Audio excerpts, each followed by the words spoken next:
Astrology के बारे में अगर हम बात करें तो क्या आप प्रिडिक्ट कर सकते हैं कि आगे और वॉर होने वाली है कि नहीं? 29 मार्च को शनि जो है मीन राशि में प्रवेश किए हैं। भारत पाकिस्तान के बीच जो है द्वंद्वात्मक स्थिति बनी है। जुलाई में कहीं ना कहीं स्थिति और ज़्यादा विपरीत हो सकती है, बल्कि पाकिस्तान जैसे जो देश बने हुए हैं उनमें कहीं ना कहीं तख्ता पलट जैसी स्थिति बन रही है। यानी कि वहाँ की सरकारें कहीं ना कहीं एक विचित्र रूप धारण कर सकती हैं और उसमें एक कोई नया नेता निकल करके आ सकता है। जैसा कि आपने कहा कि हिंदुओं में संगठन बनी रहनी चाहिए, हिंदू युवा वाहिनी संगठन को बंद कर दिया गया, इसमें क्या राय है आपकी? दिखावे की भक्ति भी करते हैं आज के डेट में लोग, तो क्या इसका परिणाम मिलता है लोगों को? लेकिन आप दिखावा करने से बचिए। दिखावा में आप समाज में दिख तो जाएंगे, लेकिन आप अपने आप को बहुत ह्रास कर रहे हैं, खत्म कर रहे हैं अंदर अंदर। आप एक दिन विलुप्त ऐसे हो जाएंगे कि वो दिखावा दिखावा ही रह जाएगा, आपके पास कुछ नहीं रहेगा, जमीनी स्तर पे कुछ नहीं रहेगा। क्या बिना मेडिटेशन के भी कोई स्पिरिचुअल हो सकता है? क्या तांत्रिक विद्या से किसी को भी वश में किया जा सकता है? हाँ, बिल्कुल किया जा सकता है। तंत्र में जो है वशीकरण एक बहुत बड़ी क्रिया है।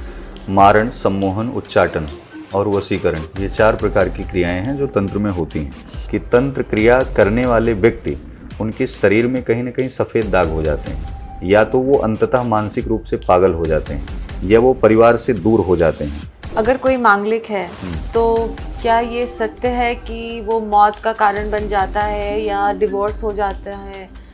अगर जातक यानी वर और कन्या इन दोनों की कुंडली मंगली नहीं है, एक की कुंडली मांगलिक है, तो विवाह होने के पश्चात वो विवाह खंडित हो जाता है या कोई न कोई एक मृत्यु का ग्रास बन जाता है। शनि भगवान का नाम सुनते ही लोग क्यों कांप जाते हैं? तो ऐसे ही शनि एक ऐसे ग्रह हैं जो सभी ग्रहों में बहुत ही पावरफुल हैं। मतलब व्यक्ति को सत्ता तक ले जाते हैं, आर्थिक स्थिति में राजस्व पद दिला देते हैं, लेकिन वही शनि जब आपके कर्म अच्छे नहीं होते तो आपको राजा से रंक बना देते। सबसे आम गलती क्या करते हैं वास्तु के पॉइंट ऑफ व्यू से लोग आज के डेट में? उन्हें पता ही नहीं है कि हम ये कर रहे हैं और इससे इनको नेगेटिव इफेक्ट होने वाला है, और ये बहुत कॉमन है। क्या हम 2 लड्डू गोपाल के स्वरूप को रख सकते हैं अपने घर में? बिल्कुल नहीं रख सकते हैं। अगर घर में लड्डू गोपाल की प्रतिमा 2, 3 या फिर कई संख्या में है। Namaste and welcome to another deep dive episode of Beyond the Screen with Shivi जे। आज का एपिसोड एक संवाद नहीं, एक यात्रा है। एक यात्रा जहां प्रश्न होंगे गहरे और उत्तर और भी गहरा। मेरे साथ हैं एक ऐसे मेहमान जिनकी वाणी में वेदों का ज्ञान है और जिनकी दृष्टिकों में युगों का अनुभव बसा है। आपका हमारे शो में स्वागत है आचार्य जी। तो सनातन धर्म सिर्फ आज के डेट में एक धर्म है या जीवन का दर्शन है? सनातन धर्म जीवन जीने की एक कला है। सनातन धर्म स्वयं में एक प्रकृति और संस्कृति है। प्रातः काल में सूर्योदय होता है और सायंकालीन बेला में सूर्यास्त हो जाता है। प्रकृति अपने 4 रूप रंग बदलती है, जिसमें पतझड़ होता है, नए पत्ते आते हैं, पुष्प खिलते हैं और फल लगता है। ऐसे ही सनातन है। मनुष्य के जीवन में अनेकादि ऐसी प्रवृत्तियां शामिल हो जाती हैं जिसमें वो विकार युक्त जीवन हो जाता है। सनातन जब जब धारण व्यक्ति करता है तब तब वो विकार रहित हो जाता है। यानी उसके जीवन से छल, दंभ, मोह, पाखंड, ईर्ष्या, क्रोध, इन तमाम विकारों से जब वो दूर होने लगे तो विश्वास करिए कि उस समय उसके जीवन में सनातन का उदय हो गया। और सनातन का वास्तविक अर्थ ये है कि आप समाज में रहते हुए अपने माता पिता का सम्मान करें, संस्कृति का सम्मान करें, प्रकृति का संरक्षण करें, गौओं की सेवा करें, स्त्रियों को सम्मानित स्थिति में रखें, उन्हें प्रताड़ित न करें, अपने मुख से वाचाली प्रवृत्ति में अपशब्द न बोल जाएं। सनातन की परिभाषाएं अलग अलग हैं, लेकिन सामान्य तौर पर आज सनातन की स्थिति क्या है? यदि आप इन दिशाओं में चलने का प्रयास कर रहे हैं तो वही सनातन है। आज के बिजी लाइफस्टाइल के साथ हम सनातन को कैसे इनकॉर्पोरेट कर सकते हैं अपने जीवन में? बहुत बिजी लाइफ होती है लोगों की और बहुत लोग मानते भी नहीं है इस चीज़ को, और ये कहना आसान होता है पर दिन से दिन पॉलिटिक्स बढ़ते जा रहा है। चाहे आप जॉब में हो, बिजनेस में हो, पॉलिटिक्स होती है, जेलसी होती है, ईगो इश्यूज होते हैं, चाहे वो घर में हो या बाहर हो। इस दिशा में कैसे चल सकते हैं हम? आप किसी भी कार्य को कर रहे हैं तो बड़े निष्ठावान स्थिति में, जैसे आपका बॉस है तो आप उससे चीट न करें, आप अपने साथ चीट न करें, किसी के साथ दुर्व्यवहार न करें, किसी के साथ मिसबिहेव न करें। आप नौकरी करते हैं, 8 घंटे की है, 10 घंटे की है, बहुत ही तन्मयता से करें। आपके साथ राजनीति अगर कोई व्यक्ति कर रहा है तो कुछ काल चक्र तक पाप हावी होगा, अगला व्यक्ति हावी हो सकता है। लेकिन अगर आप दृढ़ संयमी रहे, आप व्यभिचारी नहीं हैं, चरित्रवान हैं, रूपवान हैं, आप अपने आप को एक सही ट्रैक पे ले चल रहे हैं, तो आपकी सत्ता ईश्वर स्वयं देख रहा है, वो स्वयं न्याय करेगा।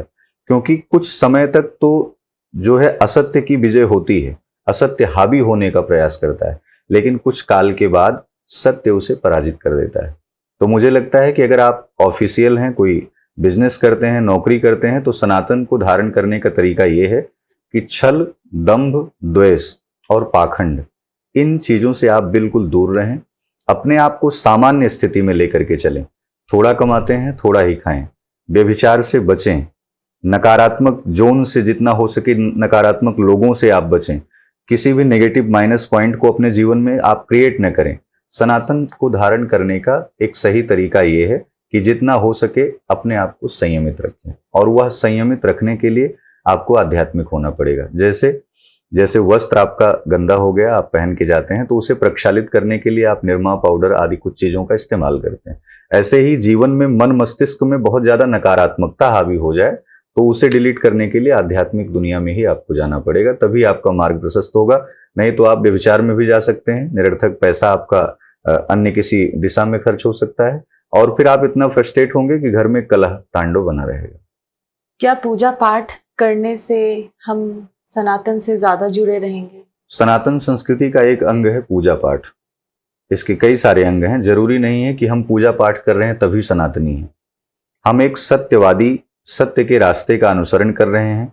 हम नौकरी करते हैं फिर भी आकर के अपने माता पिता की सेवा कर रहे हैं। एक पत्नी अपने पति की सेवा कर रही है, एक पुत्र अपने माता पिता की सेवा कर रहा है। सनातन यहाँ भी है। सनातन वहां भी है कि कोई रास्ते में अपाहिज व्यक्ति, विकलांग व्यक्ति बैठा हुआ है, नेत्र से दिव्यांग है, हम उसकी सहायता कर रहे हैं, यह भी सनातन है। किसी भूखे को भोजन करा देना, किसी जरूरतमंद व्यक्ति को उसकी जरूरत में उसकी सहायता कर देना, यह भी सनातन है। किसी गरीब बहन बेटी को शिक्षा दिला देना, उसका विवाह संपन्न करा देना, किसी भटके हुए व्यक्ति को एक सही रास्ते पर ला देना, यह भी एक सनातन है। सनातन ये नहीं कहता कि आप दिनों रात बैठ करके केवल पूजा पाठ, यज्ञ तप अनुष्ठान करिए। यज्ञ जब तब पूजा पाठ अनुष्ठान करने के लिए बड़े बड़े संत महात्मा इस प्रकृति का संरक्षण कर रहे हैं।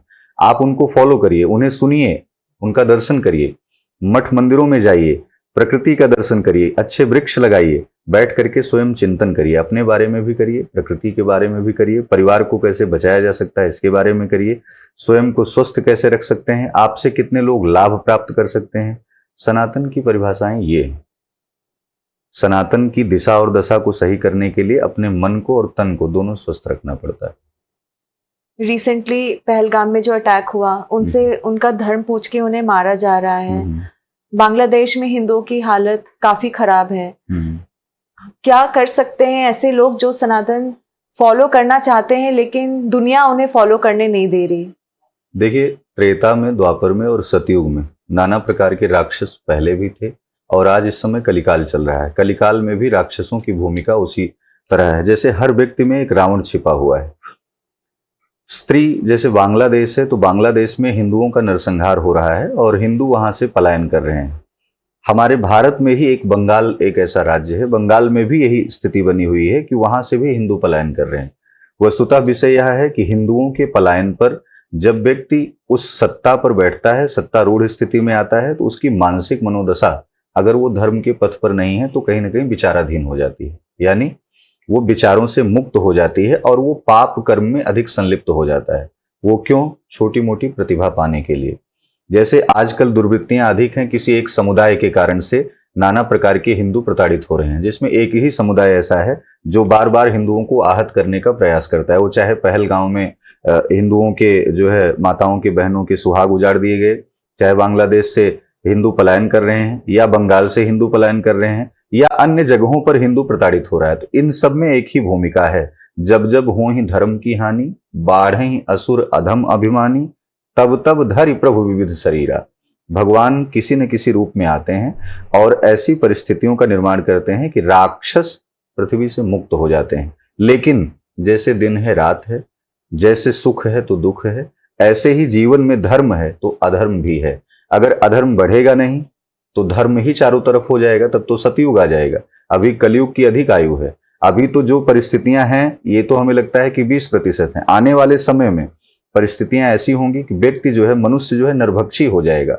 आज जानवर खा रहा है, कल वो इंसानों को खाना चबाना शुरू कर देगा। आज वो मानसिक रूप से उसको जो है शोषित करता है, कल वो मानसिक रूप से नहीं, शारीरिक रूप से स्वयं को पोषित करेगा खा करके। तो ये परिस्थितियां चल रही हैं समाज में। अधर्म कहीं ना कहीं वो एक अलग स्थान पर जा रहा है, लेकिन धर्म भी उसी गति से उस अधर्म को विलुप्त कर रहा है। वस्तुतः अधर्म में बल है, छल में बल है, झूठ में बल है, लेकिन कुछ समय के लिए है।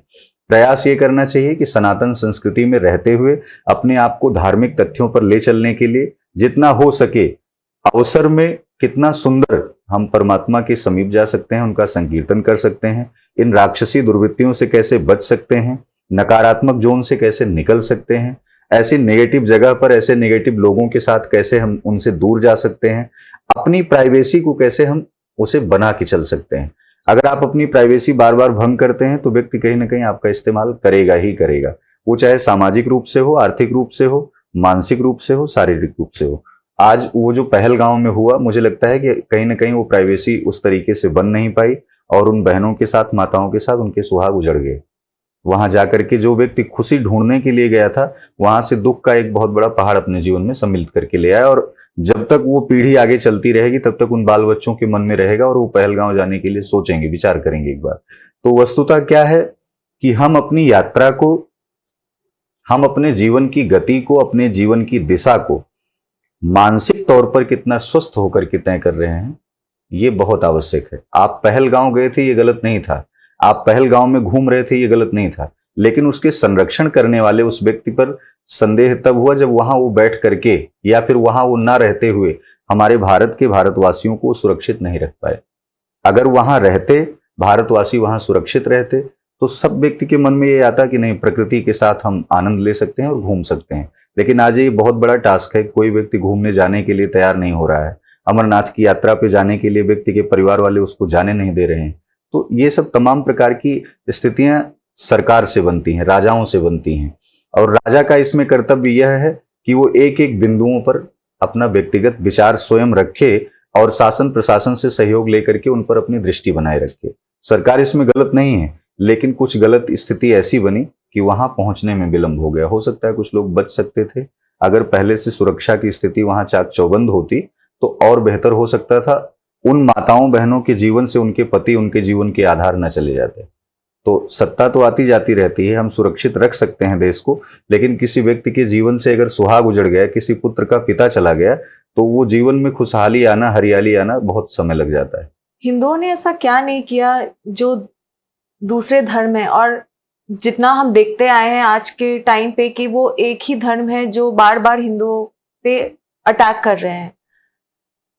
देखिए, राक्षसों की कोई जाति नहीं होती है, ना कोई स्वरूप उनका निर्धारित होता है। राक्षसी माया कहीं से भी किसी भी तरीके से काल बन सकती है। दूसरा ये कि हिंदू बहुत संवेदनशील है, हिंदुत्व बहुत संवेदनशील है। हर एक व्यक्ति की भावनाओं के साथ खेलता नहीं, सजगता से, सहजता से उस व्यक्ति को और आगे प्रमोशन देता है, उसे बढ़ाता है, उसकी सेवा करता है, उसका संरक्षण करता है। शायद हिंदू इसीलिए ज्यादा प्रताड़ित होता है। लेकिन यह वक्त, यह समय, अब ये संभावना ऐसी नहीं लग रही है कि आप बहुत ज्यादा सद्भावना से प्रेरित होकर के और दूसरे को आप बहुत ज्यादा लाइटली लेकर के चलें, बहुत हल्के में लेकर के चलें। अगला व्यक्ति आपको अगर बार बार प्रताड़ित कर रहा है और एक ऐसा समुदाय जो एक टोपी धारक समुदाय से लोग आते हैं, वही आपको बार बार प्रताड़ित कर रहे हैं, तो ऐसी स्थिति में सरकार को पहले नियंत्रण लेना चाहिए, कमांड लेनी चाहिए। उसके साथ साथ हिंदुओं को स्वयं में जागृत होना चाहिए। मुझे लगता है माताओं बहनों को इतना सशक्त होना चाहिए। भारत का हर एक नागरिक, उसको एक ट्रेनिंग होनी चाहिए। इजराइल का एक जो रूप है, इजराइल ने जो फॉलो किया है कि हर एक व्यक्ति वहां ट्रेनिंग कर रहा है और वो अपने राष्ट्र की रक्षा के लिए, अपने देश की रक्षा के लिए, उसको 50 वर्ष का है तब भी उसको ट्रेनिंग करा रहे हैं। मुझे लगता है भारत में भी ऐसा रूल आना चाहिए और हिंदुओं के द्वारा एक ऐसा मतलब तैयार करना चाहिए सनातन धर्म में कि आने वाले समय में यह जो नाना प्रकार के आपराधिक तत्व हैं, अराजक तत्व हैं, वो हिंदू बहन बेटियों पर, वो हिंदुओं पर, वो सनातन संस्कृति पर हावी ना हो पाए। उसके लिए हमें स्वयं से सशक्त होना पड़ेगा। संत महात्माओं को यह मुहिम चलानी होगी। मठ मंदिरों में जाकर के एक सभाओं का आयोजन करना होगा। हर एक गांव में जाकर के सनातन संस्कृति का कैसे उदय हो, हिंदू कैसे जागृत हो, इस पर काम करना होगा। इसके लिए बहुत सारे हिंदू संगठन चल रहे हैं। उन हिंदू संगठनों को जाति विचारधारा को छोड़ते हुए हिंदू धर्म की मान्यता को रखने के लिए और स्वयं को सुरक्षित रखने के लिए इस पे आगे आना चाहिए। जैसा कि आपने कहा कि हिंदुओं में संगठन बनी रहनी चाहिए, हिंदू युवा वाहिनी संगठन को बंद कर दिया गया, इसमें क्या राय है आपकी? अगर कोई पार्टी या कोई समुदाय या सरकार अगर उसी तर्ज पर काम कर रही हो या उसका एक ऐसा विजन हो समरसता का, सद्भावना का, मतलब सबका साथ सबका विकास, इस पे काम कर रही हो, तो उसमें हिंदुओं का भी भला हो रहा था। और ये संगठन का नेतृत्व कर रहे थे आदरणीय महाराज जी, पूज्य योगी आदित्यनाथ जी। उन्होंने इस संगठन का नेतृत्व करते हुए हिंदुओं के परचम को लहराया था और आज भी हिंदुओं का परचम लहरा रहा है, आगे भी लहराएगा। वस्तुतः बंद करने का उद्देश्य ये था कि सरकार हिंदुत्व की सरकार थी और सरकार समरसता पर काम कर रही थी, सरकार सबके लिए साथ सबका विकास, इस पर काम कर रही थी। तो मुझे नहीं लगता है कि किसी एक ऐसे संगठन को बहुत ज्यादा समाज में ला करके एक ऐसे जोन को प्रकट करना, एक ऐसी परिस्थिति का निर्माण करना जिससे जनमानस आहत हो, इसलिए उस संगठन को कुछ काल के लिए, कुछ समय के लिए बंद कर दिया गया। अन्य बहुत सारे ऐसे हिंदू संगठन हैं जो हिंदुओं के लिए ही नहीं अपितु जनता जनार्दन के लिए काम कर रहे हैं। राष्ट्रीय स्वयंसेवक संघ, बजरंग दल, विश्व हिंदू परिषद, दुर्गा युवा वाहिनी आदि आदि नाना प्रकार की कई हजार संगठन है। राष्ट्रीय परशुराम परिषद, परशुराम स्वाभिमान सेना आदि आदि इतने संगठन बने हैं कि उस संगठनों के माध्यम से हिंदुओं की विचारधारा को हम हिंदू के रूप में और हिंदू के शस्त्र के रूप में, अस्त्र के रूप में हम गति दे रहे हैं, काम कर रहे हैं उस पर। लेकिन परिस्थितियां सिर्फ ये हैं कि हिंदू जो है वो बहुत सोया हुआ है, उसे धक्का दे करके जगाना पड़ता है। हालांकि पहलगांव जैसे तमाम जो है घटनाएं जो घटित हो रही हैं, भारत पाकिस्तान का युद्ध हो गया और नाना प्रकार के अराजक तत्व जो सिर्फ एक समुदाय के वो बार बार हिंदू बहन बेटियों को टारगेट करते हैं। हिंदू धीरे धीरे जग रहा है, लेकिन वो जगता है और अंततः जब कोई चला जाता है, किसी गली मोहल्ले की बहन बेटी वो फ्रिज में जब मिलती है तो वो कैंडल मार्च निकाल करके फिर सो जाते हैं बिस्तर में। जब तक उसके घर में कोई समस्या नहीं होती व्यक्तिगत रूप से, तब तक वो उस पर सीरियस नहीं लेता है। मुझे लगता है कि हिंदुओं को जागृत होकर के और समाज में ऐसी अराजकता जहां जहां फैल रही हो, ऐसे अड्डे जहां जहां बने हों और उन अड्डों में ऐसी शिक्षा जहां दी जा रही हो, उसका विरोध करना चाहिए और सरकार को ज्ञापन देकर के तात्कालिक प्रभाव से उसे बंद कराना चाहिए, जिससे समाज की बहन बेटियां, प्रकृति, संस्कृति और जानवर जो इधर उधर जो है टहलते हैं और उनका ये लोग भक्षण करते हैं, ऐसे पिशाची नरभक्षी लोग जो है ये समाज से दूर हो जाएं। एस्ट्रोलॉजी के बारे में अगर हम बात करें तो क्या आप प्रिडिक्ट कर सकते हैं कि आगे और वॉर होने वाली है कि नहीं?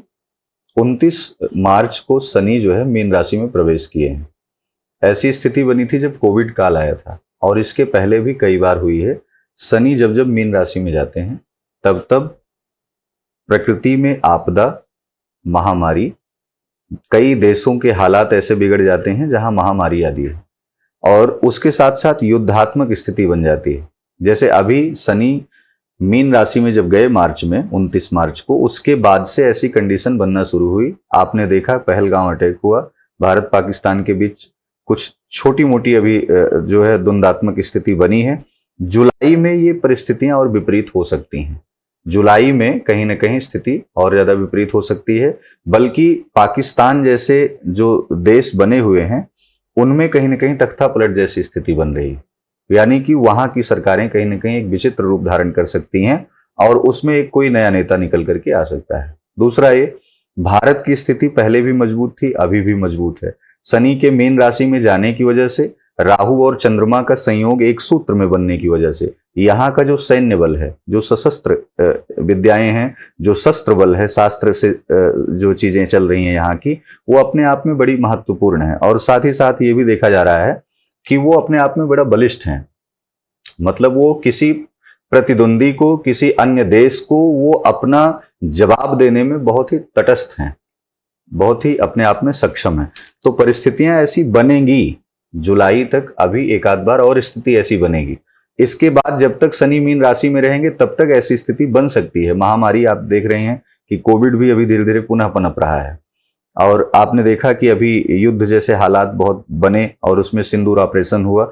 आगे भी कहीं न कहीं परिस्थितियां और विपरीत हो सकती हैं। मुझे लगता है सैन्य बल तो सशक्त स्थिति में है ही। भारत का हर एक नागरिक जो भारत के लिए समर्पित है, राज्य में, राष्ट्र में रह करके वो अपने राष्ट्र की रक्षा के लिए समर्पित है, उसे सशक्त होना चाहिए और जितना ज्यादा हो सके उसे सजग होना चाहिए। इसके क्या उपाय हो सकती है, जैसे इस वॉर सिचुएशन को, कोविड जो वापस पनप रहा है, इनको कंट्रोल करने के लिए क्या कोई सोल्यूशन है, उपाय है? देखो, आप दवा बना सकते हैं। जैसे आपने दवा का निर्माण किया है, वैसे ही आपने देखा होगा कि व्यक्ति के जीवन को पतन पर ले जाने के लिए आपने मदिरा का भी जो है कहीं ना कहीं प्राकट्य किया है। तो ये देश और ये दुनिया बड़ी विचित्र है। यहाँ आपको जीने के लिए सलाह भी दी जाएगी और मरने के लिए भी सलाह दी जाएगी। जीने के लिए दवा भी दी जाएगी और मरने के लिए जहर भी मिल जाता है। यहाँ दारू भी मिल जाती है लोगों को पीने के लिए कि वो अपना सही दिशा में चल रहा है और परिवार उसकी तबाही की ओर चले जाए। तो ये देश है, देश में रहने के लिए स्वयं अपने मानसिक तौर पर आप कैसे स्वस्थ रह सकते हैं। महामारी आप पर हावी नहीं हो सकती है। कोई देश वार कर रहा है तो हमारा देश कैसे सुरक्षित हो सकता है। तो सबसे पहले आप ये जानकारी लीजिए कि देश हमेशा संतों के हाथ में रहा है। संत संस्कृति का संरक्षण करते हैं, प्रकृति का करते हैं, धर्म का करते हैं। और जब जब यदा यदा ही धर्मस्य ग्लानिर्भवति भारत अभ्युत्थानम अधर्मस्य तदात्मानं सृजाम्यहम् परित्राणाय साधूनां विनाशाय च दुष्कृताम धर्म संस्थापनार्थाय संभवामि युगे युगे। जब जब अधर्म बढ़ जाता है तो धर्म की स्थापना करने के लिए नर लीला करने भगवान स्वयं से आते हैं।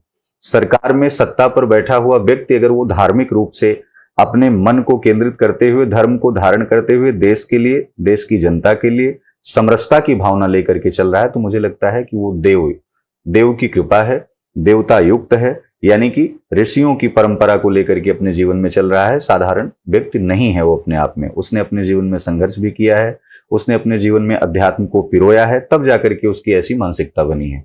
तो ऐसी स्थिति में अपने आप को संरक्षित करने के लिए, राष्ट्र को संरक्षित करने के लिए संत महात्माओं को आगे आकर के धर्म को और बढ़ावा देना चाहिए। गायों का जो हनन हो रहा है उसे जितना ज्यादा हो सके संरक्षण में ले आए।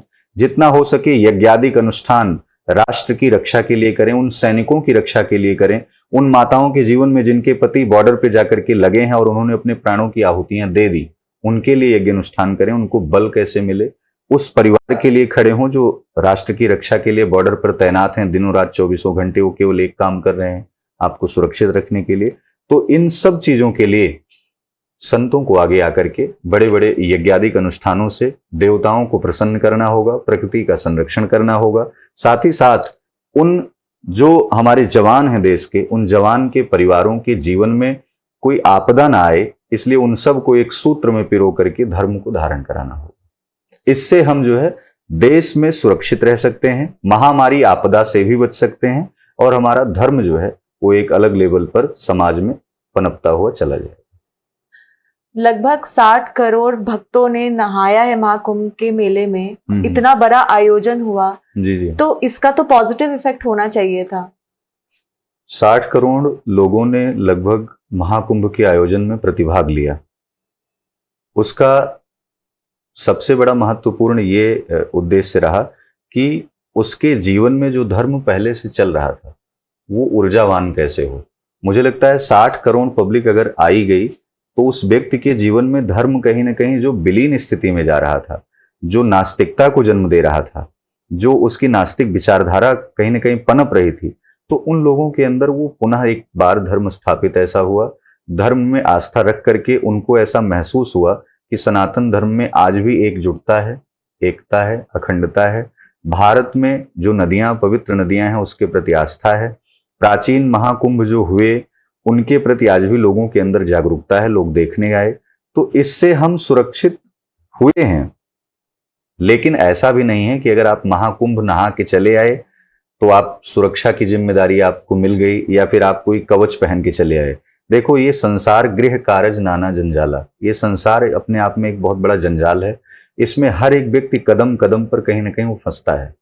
उसकी रूपरेखा, उसकी जीवन शैली, उसका उठना बैठना, उसका आचार विचार, उसका व्यवहार, उसका आहार इतना अशुद्ध हो चुका है, उसकी मानसिक मनोदशाएं इतनी विकृत हो चुकी हैं कि वह मनुष्य हर एक कदम पर अपने निर्णयों में स्वयं फंस जाता है।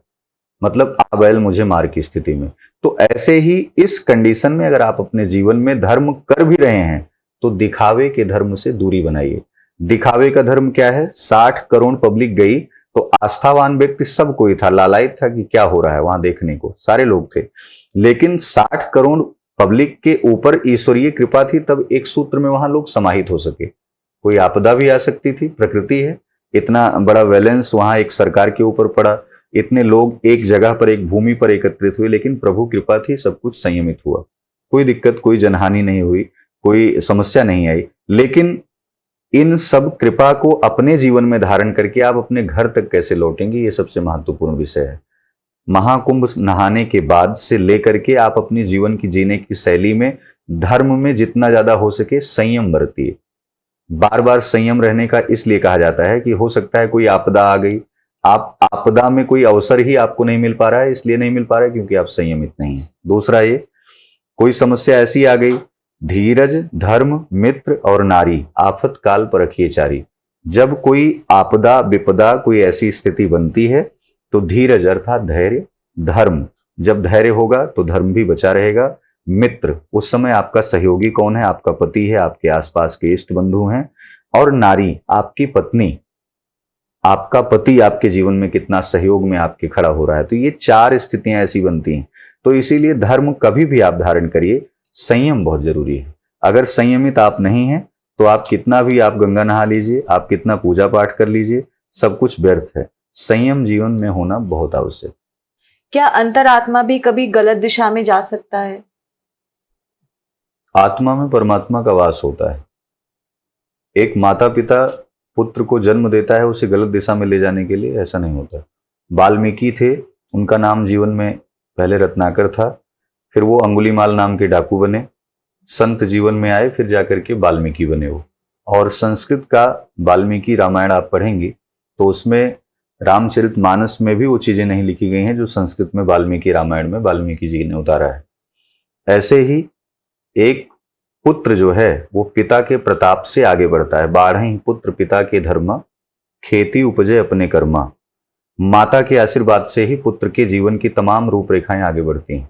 ऐसे ही इस पूरे पंचभौतिक शरीर में आत्मा एक ऐसी मेमोरी कार्ड है कि वो व्यक्ति को इंटरनल बूस्ट करती है। जैसे बहुत सारे अराजकता से पूर्ण व्यक्ति का जीवन चल रहा है, वो मांस, मदिरा आदि नाना प्रकार के ऐसे अराजकताओं को अपने जीवन में धारण कर रखा है, बहुत झूठ बोलता हो, सबसे लड़ाई झगड़ा करता हो, बहुत नकारात्मक शैली में जीवन जीता हो और व्यभिचार में संलिप्त रहता हो, तो ये अंतरात्मा नहीं कहती करने के लिए, ये आप विवेक से काम करते हैं। अंतरात्मा में ईश्वर बैठा है, यानी ये सत्य है। ईश्वर की कृपा से ही मनुष्य चल रहा है, मनुष्य की पंचभौतिक शरीर इसीलिए काम कर रही है। लेकिन प्रभु क्या करते हैं, देवताओं की कृपा क्या होती है कि जैसे आप बहुत सुंदर स्वरूप वाले हैं और आप अन्न, फल और जल, जूस आदि तमाम चीजों को आप इग्नोर करके केवल नॉनवेज खाते हैं। आप साथ ही साथ नॉनवेज के साथ आप मदिरा पान करते हैं, आप जुआ खेलते हैं।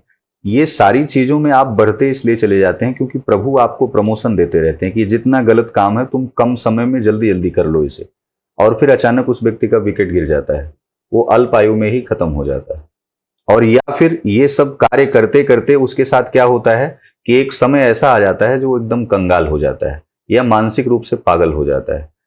हमेशा ईश्वर और अंतरात्मा में बैठा हुआ ईश्वर उस व्यक्ति को, मनुष्य को, स्त्री को या कोई भी हो, पुरुष को, उसको प्रमोशन गलत कामों में इसलिए जल्दी दे देता है क्योंकि वो चाहते, स्वयं चाहते हैं प्रभु कि जितना जल्दी हो सके ये पहले बला टालो यहां से। अब जो साधारण व्यक्ति आएगा, साधारण व्यक्ति क्या होगा, वो कर्तव्य कर रहा है, वो धर्म के प्रति आस्थावान है, माता पिता की सेवा कर रहा है, उसे जितना हो सकता है कि जैसे सोना तपाया जाता है तो अंततः चमकता है, ऐसे ही परमात्मा की कृपा से उस व्यक्ति के जीवन में इतना धर्म हो जाता है कि उसके आने वाली संतानें जो हैं ध्रुव और प्रहलाद जैसे जन्म लेती हैं, राम और लक्ष्मण जैसे चरित्रों को अपने जीवन में उतारती हैं, तब उनका जाकर के विकास होता है।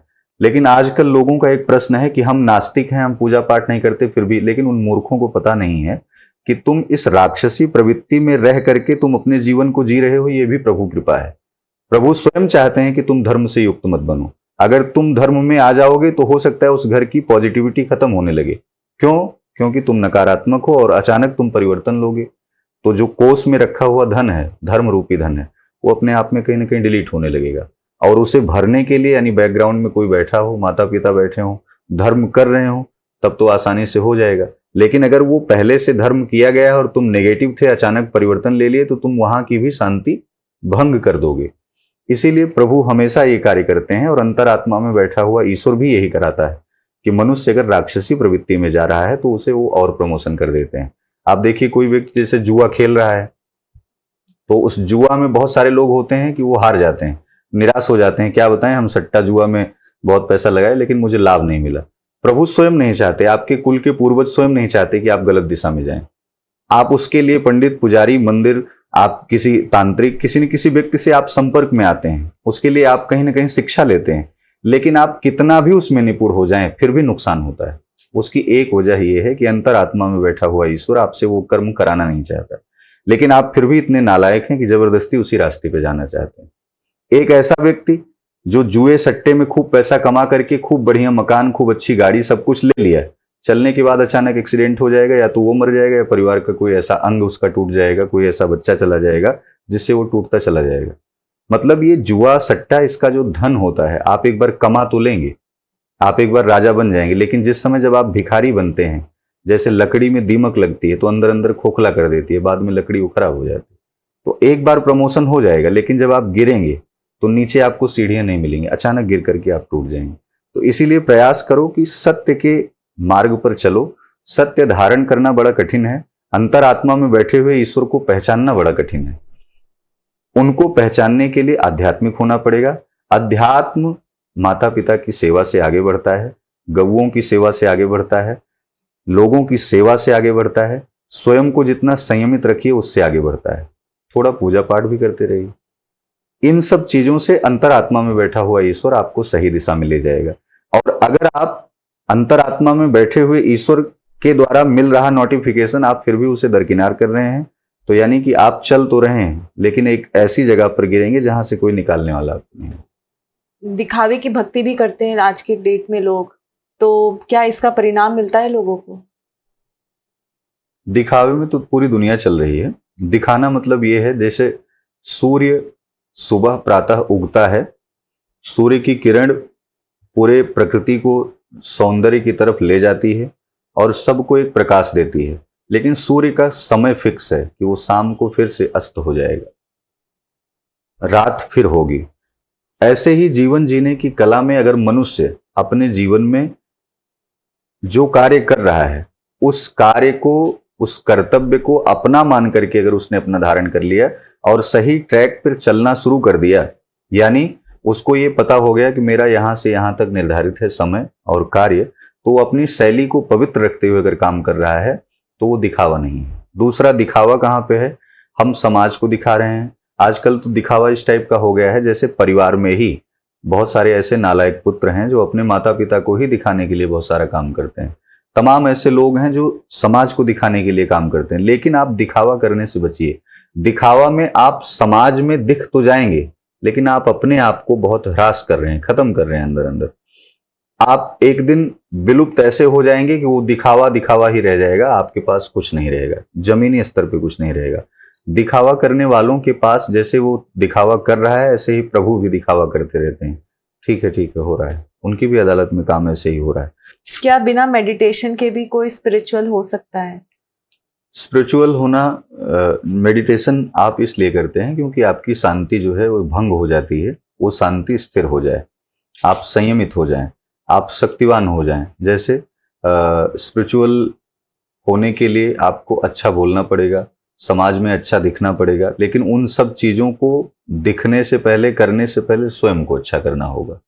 तो मेडिटेशन करने से आप स्वयं अच्छे होंगे, आंतरिक ऊर्जा आपकी बहुत ज़्यादा अपने आप में खिल करके आएगी, आपके चेहरे पर तेज निकल करके आएगा, वो समाज में कहीं ना कहीं आपके वर्चस्व को स्थापित करेगा और फिर आप स्पिरिचुअल बनिए। लेकिन अगर आप बिना आध्यात्मिक हुए स्पिरिचुअल दिशा में आप चले जाते हैं, बिना प्राणायाम, बिना योग, बिना धारणा, बिना समाधि की तरफ गए, या फिर बिना जो है किसी शक्ति का जो है अनुसरण किए हुए आप अपने आप को स्पिरिचुअल ले जाते हैं, तो आपके पास पुस्तकी ज्ञान होगा और वो आध्यात्मिक ज्ञान नहीं होगा। पुस्तकीय ज्ञान और आध्यात्मिक ज्ञान दोनों में अंतर है। प्रैक्टिकल और उसके बाद थ्योरी जब दोनों मिक्स करके हम समाज में कुछ परोसते हैं तो कहीं ना कहीं वो एक बहुत बड़ा ब्रह्मास्त्र बनता है। लेकिन आप केवल थ्योरी कंप्लीटेड हैं और प्रैक्टिकल नहीं है तो वो कहीं ना कहीं विषाद बन जाता है। तो इसलिए आध्यात्मिक जीवन एक ऐसा जीवन है कि आप पहले से जितना हो सके मेडिटेशन करें, और मेडिटेशन करने के बाद फिर आप स्पिरिचुअल हों, समाज को एक दिशा दें, अपने आप को एक दिशा दें, परिवार को एक दिशा दें, अपने बच्चे को गाइडेंस करें। आपके अंदर वो पावर रहेगी तो और अच्छा आपका होगा। तो पूजा पाठ ज्यादा करें या मेडिटेशन? दोनों करें। मेडिटेशन करने से आपकी आंतरिक ऊर्जा बूस्ट होगी, पूजा पाठ करने से वहां पर आसपास की नकारात्मक ऊर्जा वो खत्म होगी। सबसे बड़ी बात यह है कि आप आंतरिक तभी बूस्ट हो सकते हैं जब वहां की परिस्थितियां अनुकूल होंगी। यानी जहां आप बैठ रहे हैं वहां की परिस्थिति को पहले अनुकूल करो। वहां साज सज्जा नहीं बना सकते हो तो नेगेटिव जोन को हटाओ। नेगेटिव जोन को हटाने के लिए दीपक जलाना पड़ेगा, पूजा पाठ करनी पड़ेगी, हवन यज्ञ आदि करनी पड़ेगी, आचार्यों को, ब्राह्मणों को बुला करके आहुतियां डलवानी पड़ेंगी, उस स्थान को पवित्र करना पड़ेगा। पवित्र स्थान पर बैठ करके ही हम आंतरिक ऊर्जा को अपने प्रकट कर सकते हैं, यानी उसे प्राप्त कर सकते हैं। नहीं तो आप खूब बैठेंगे, मेडिटेशन करेंगे, ध्यान ही नहीं लगेगा, उबासी आएगी, सर भारी हो जाएगा, उचाट बन जाएगी, कोई ना कोई क्लेश बढ़ जाएगा, तांडव होने लगेगा कहीं ना कहीं। मतलब परिस्थितियां अनुकूल नहीं होंगी, वो प्रतिकूल होती चली जाएंगी। आप करने का प्रयास तो करेंगे लेकिन कर नहीं पाएंगे। इसलिए पूजा पाठ करके तब आप एक ऐसे ध्यान के केंद्र को बना करके एक ऐसी जगह पर बैठें जहां पॉजिटिव शक्तियों का एक अलग सा आप संचार हो रहा हो। उन शक्तियों को फिर अपने जीवन में आप समाहित करें। मतलब नेगेटिव जोन पहले हटाइए, उसके बाद पॉजिटिव जोन में जाइए। क्या तांत्रिक विद्या से किसी को भी वश में किया जा सकता है? हाँ, बिल्कुल किया जा सकता है। तंत्र में जो है वशीकरण एक बहुत बड़ी क्रिया है। मारण, सम्मोहन, उच्चाटन और वशीकरण, ये 4 प्रकार की क्रियाएं हैं जो तंत्र में होती हैं। मारण में ये होता है कि देखिए, आप अपनी आध्यात्मिक ऊर्जा को पूर्ण रूप से खत्म कर देंगे। वो मारण की क्रिया में जब किसी व्यक्ति के लिए करते हैं, और ऐसा करना नहीं चाहिए। मारण किसी के लिए नहीं करना चाहिए, क्योंकि जितना ज्यादा हो सके उतना अपना प्रतिद्वंदी, अपना विपक्षी, अपना शत्रु, उसे हमेशा माफ करना सीखो। रही बात सम्मोहन, सम्मोहन क्रिया में किसी व्यक्ति को आप अपने बस में करना चाहते हैं, किसी व्यक्ति को आप अपनी बात को मनवाना चाहते हैं, या उसकी गतिविधि आपके प्रतिकूल जा रही है, उसे अपनी तरफ आप अट्रैक्ट करना चाहते हैं, तो आप सम्मोहन क्रिया की तरफ आगे बढ़ें। उच्चाटन, कोई व्यक्ति आपको बहुत गाली गलौज करता हो, आपके बारे में बहुत बुरा भला बोलता हो, उच्चाटन ऐसी क्रिया है कि वो आपके बारे में बिल्कुल चुप हो जाएगा। वहीं पर मारण हो गया, सम्मोहन हो गया, उच्चाटन हो गया और विद्वेषण हो गया। जैसे कोई 2 मित्र आपस में हैं और आप चाहते हैं कि इन दोनों मित्रों में विवाद जन्म ले ले, ये दोनों मित्र आपस में ना रहें, वो कोई भी हो। आजकल लोग पति पत्नी पर भी ये तमाम प्रयोग ऐसा साधते रहते हैं जिनके जीवन में ऐसा होता है। तो विद्वेषण एक ऐसी क्रिया है कि एक दूसरे से अलग करना। तो ये चारों क्रियाएं ऐसी हैं कि तंत्र क्रिया में ही आती हैं, और इस तंत्र क्रिया को करके बड़े से बड़े कार्यों को किया जाता है। ऐसा तंत्र में लिखा भी गया है और ऐसा समाज में हो भी रहा है। मृत संजीवनी विद्या क्या है? मृत संजीवनी विद्या है, भगवान शिव से संबंधित है। भगवान शिव मृत संजीवनी अर्थात जिस प्रकार से लक्ष्मण जी को शक्ति लगी थी तो हनुमान जी गए, सजीवन बूटी लेकर के आए, उसके बाद हनुमान वो जो है लक्ष्मण जी जीवित हुए।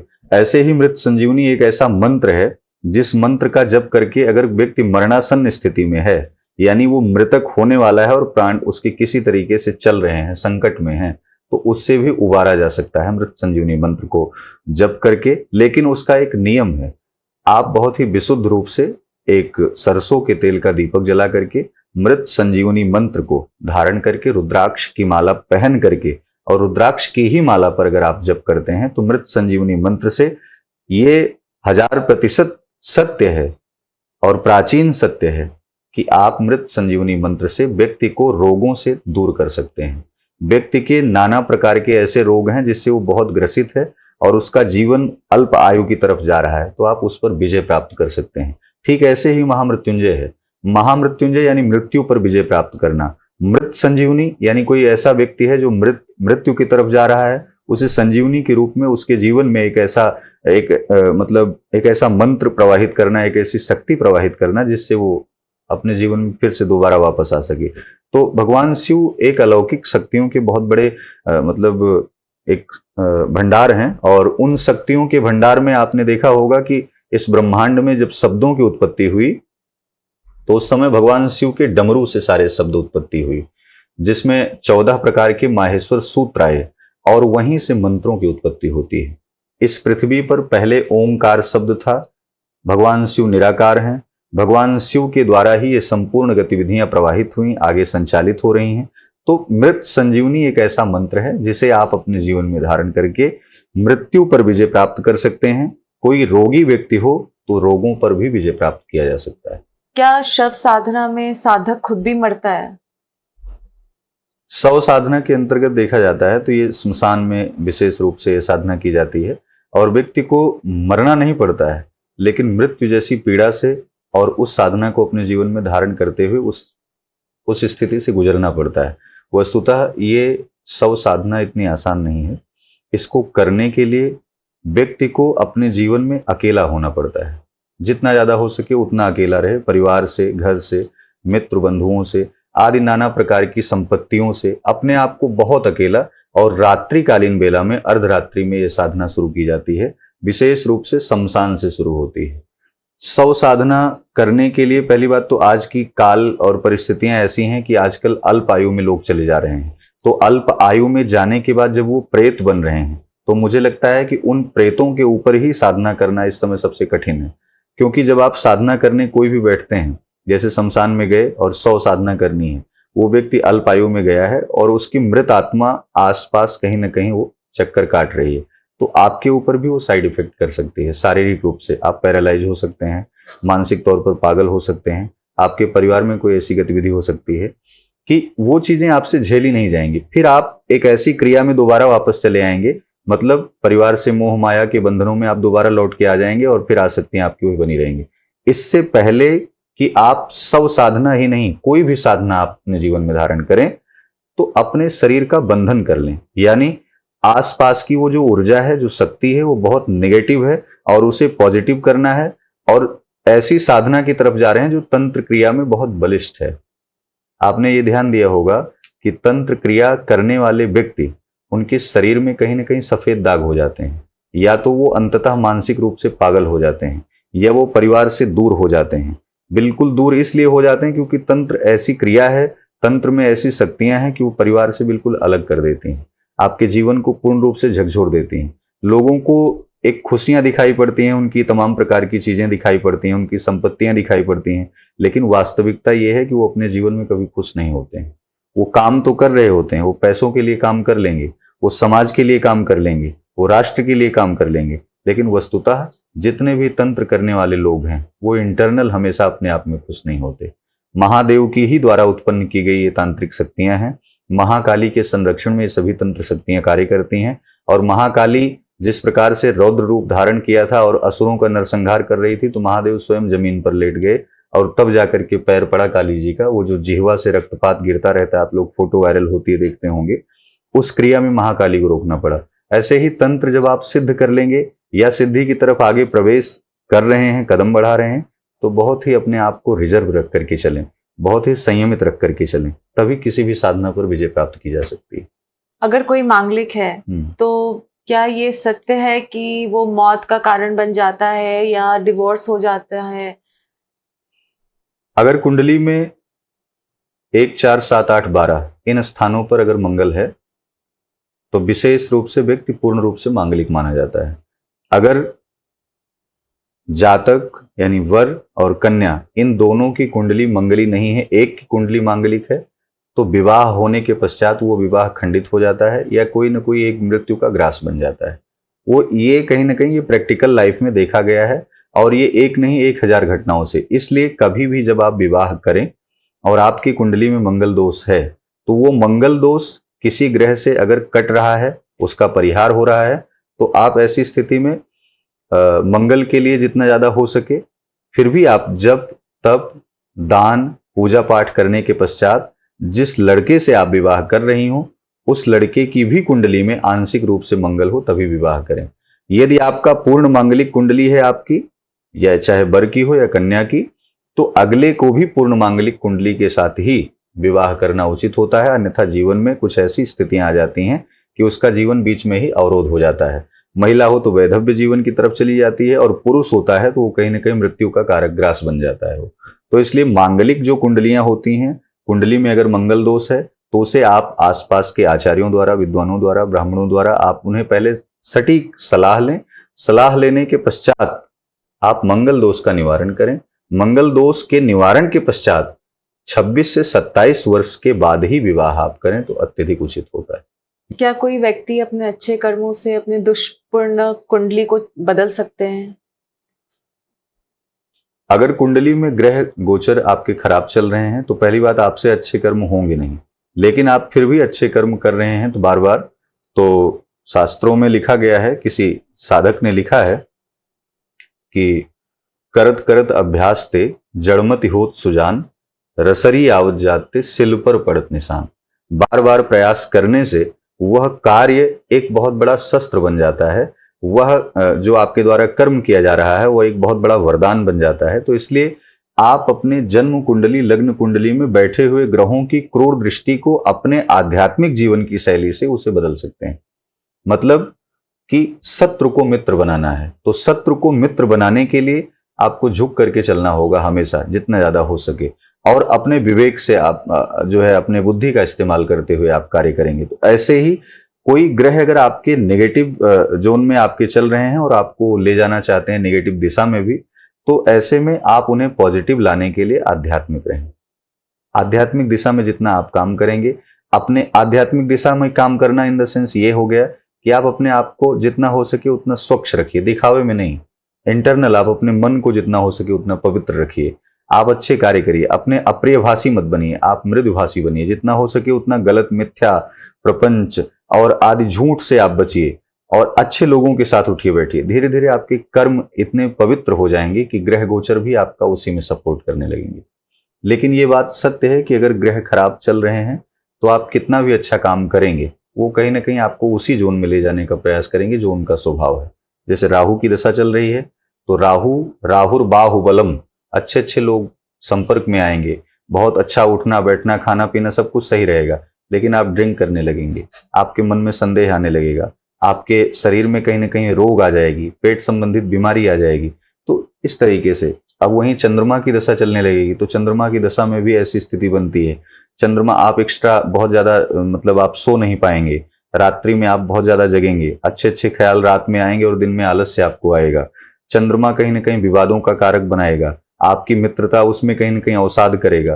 तो ऐसे हैं कुछ ग्रह जो व्यक्ति के जीवन को दुष्प्रभाव की तरफ ले जाते हैं अगर वो नीच स्थिति में, क्षीण स्थिति में होते हैं तो। लेकिन अगर आपके कर्म पवित्र हैं और कर्म में धर्म सम्मिलित है तो ग्रह भी वो अपना रास्ता बदल देते हैं और उस व्यक्ति को प्रमोशन देने लगते हैं। शनि भगवान का नाम सुनते ही लोग क्यों कांप जाते हैं?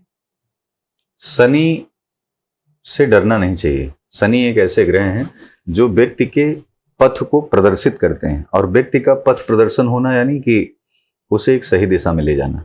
शनि सूर्य के पुत्र हैं, शनि छाया के भाई हैं, शनि यम के भाई हैं। शनि ने अपने जीवन में बड़ा संघर्ष देखा है। शनि अपने जीवन में जिस प्रकार से संघर्ष करके उस मुकाम को आज हासिल किए हैं, ऐसे ही व्यक्ति के स्वभाव को और चरित्र को पवित्र रखते हुए उसके जीवन की शैली को आगे ले जाना चाहते हैं। ये तो मनुष्य इतना पापी है, इतना पाप कर्म कर बैठता है कि वो डर जाता है। जो डरेगा उसको शनि लपेट देते हैं, बिल्कुल छोड़ेंगे नहीं।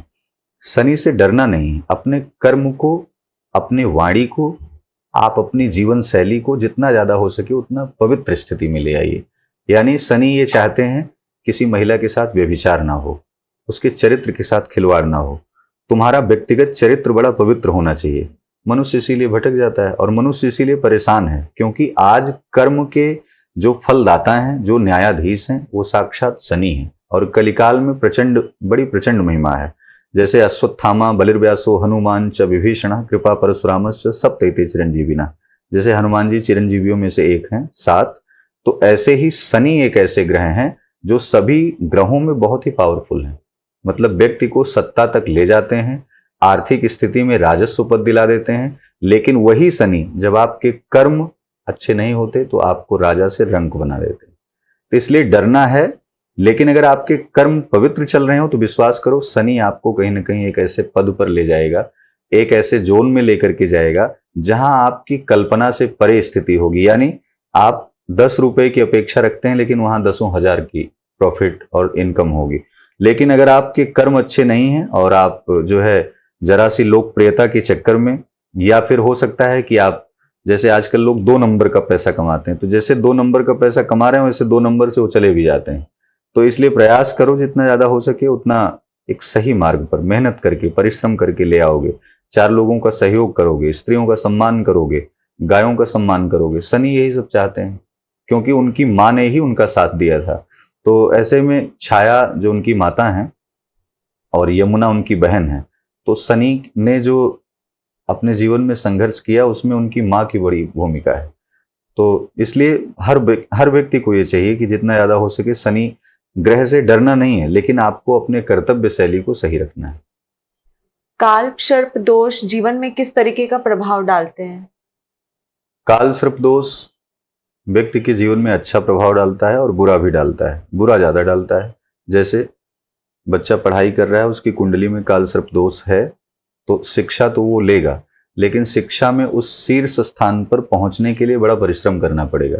और अंततः यहां तक बल्कि आता है कि हो सकता है कि वो परिश्रम का फल ना प्राप्त हो। बार बार जैसे किसी गवर्नमेंट एग्जाम के लिए, इंटरव्यू के लिए बार बार जा रहा है और वो सेलेक्ट नहीं हो रहा है, तो बच्चे आकर के सर पकड़ के बैठ जाते हैं घर में। लेकिन वास्तविकता ये होती है कि उनकी कुंडली में कहीं ना कहीं काल सर्प दोष विराजमान होता है, जिसके कारण से अगर वो करियर में सक्सेसफुल हो गए तो विवाह में देरी होगी, विवाह में सक्सेसफुल हो गए तो संतान उत्पत्ति में देरी होगी, संतान उत्पत्ति भी अगर हो गई तो वो स्वस्थ नहीं रहेगा। तो ऐसे में काल सर्प दोष की परिस्थितियां जो होती हैं वो मनुष्य को कहीं ना कहीं भ्रम में ले आती हैं। वो व्यक्ति बहुत एक्साइटमेंट से भरा रहता है, उसके जीवन में कहीं ना कहीं नाना प्रकार के विवाद जन्म लेते हैं, वो बहुत चिड़चिड़ापन उसके जीवन में रहता है, आदि आदि, बहुत जिद्दी स्वभाव का होता है। और काल सर्प दोष के मुख्य रूप से लक्षण क्या होते हैं? जैसे व्यक्ति की कुंडली में काल सर्प दोष है तो उसके हाथ से धन का व्यय बहुत ज्यादा होगा, यानी धन बहुत खर्च होगा, वो स्वस्थ नहीं रहेगा, उसके परिवार में भी कहीं ना कहीं ऐसी परिस्थितियां बनी रहेंगी, कोई ना कोई बीमार रहेगा। क्यों?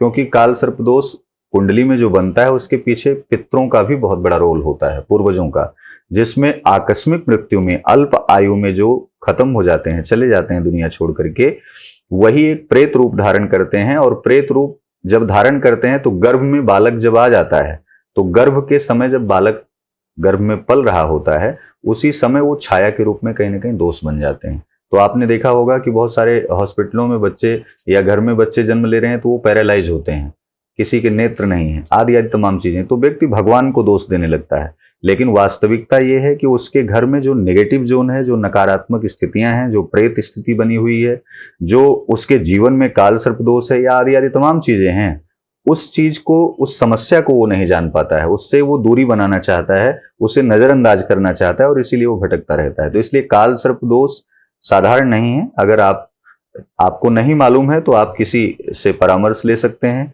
अगर आपको मालूम है तो उसका उपाय करना चाहिए। और अगर आपको लगता है कि नहीं बहुत खर्च इसमें आ रहा है और उपाय हम नहीं कर पा रहे हैं, तो शनिवार के दिन आप पीपल के पेड़ के नीचे आप जाएं और सरसों के तेल का दीपक जलाएं और परिक्रमा करें।